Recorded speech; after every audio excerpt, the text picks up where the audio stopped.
大家好，我是 Olive Branch Allen. So we're just going to continue off from our last video, which is all about glycemic index and why it is not useful. In today's video, we're going to be talking about continuous glucose monitor, or CGM for short, and let's look into whether this device is actually useful for you or not. So I've seen in a couple of videos on social media that a lot of people have been trying to use the CGM, and they're trying to provide results and how different foods will affect their glucose levels. So what it is very simple. It's just a patch that you apply onto your skin, and it has a direct line to your bloodstream. So it can take readings of your blood sugar levels and transmit that to your smartphone or your laptop.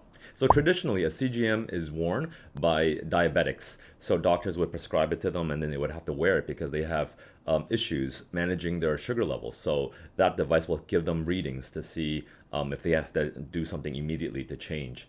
However, more and more devices are now coming out for non-diabetics to use because they're just more aware and paying more attention to lowering their sugar level intake. And so they just want to understand what their diet is, how it affects their blood sugar levels. So the reason why the glycemic index is not as effective than the CGM, because the GI is just an average that's been tabulated and then it's put into a database. Whereas a CGM is giving you direct readings of what your body is doing when you've eaten anything.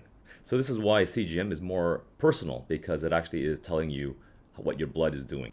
So why do you want to monitor your blood sugar levels? Well, as mentioned in my earlier videos on sugar, as well as many of the studies that are listed in the description below, insulin, the hormone, has been linked to all the chronic lifestyle diseases that we are now impacting us by. And so lowering the amount of insulin as much as possible is the key for longer, better health. And so if you can actually have a device that can monitor you in almost real time on everything that you're eating or even exercising, then you can tell that your blood sugar level will fluctuate depending on what you do.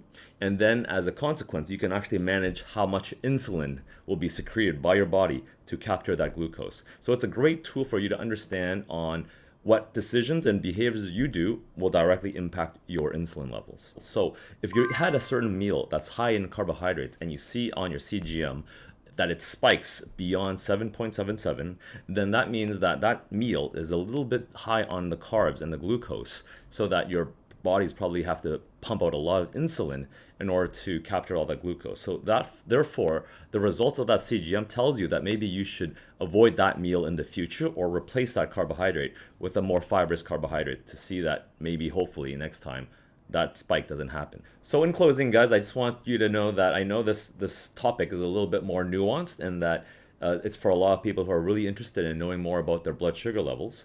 But it is actually quite useful if you do want to track it, and then you can make better decisions in the future on how to lower your blood sugar level intake. However, I do want to disclaim that I am not a doctor, so please do check your physician for any medical advice, because this is purely informational purposes only.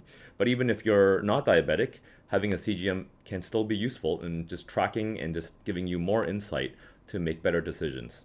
I hope you found that useful, and as always, I'll see you next time.